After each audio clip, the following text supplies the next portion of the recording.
Hello everyone, is your PC running low on storage after updating Windows?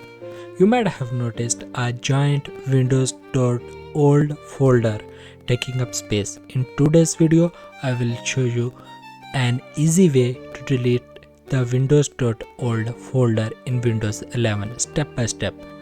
Make sure to hit that like button and subscribe for more Windows tips.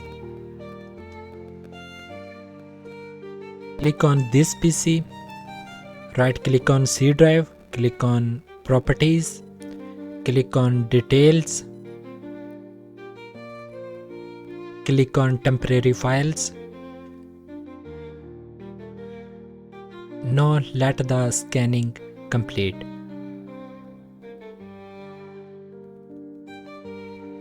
Once scanning is completed, select those files which you want to remove. I am deselecting all those files which I do not want to remove. I just want to remove my old Windows.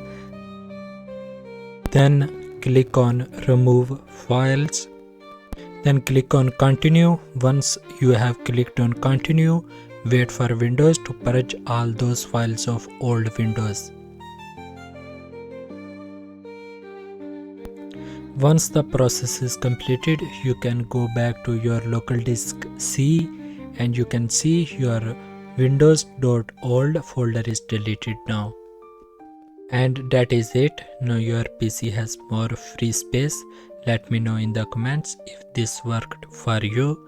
Don't forget to like, subscribe and hit the bell icon for more Windows tips. See you in the next one. Happy computing.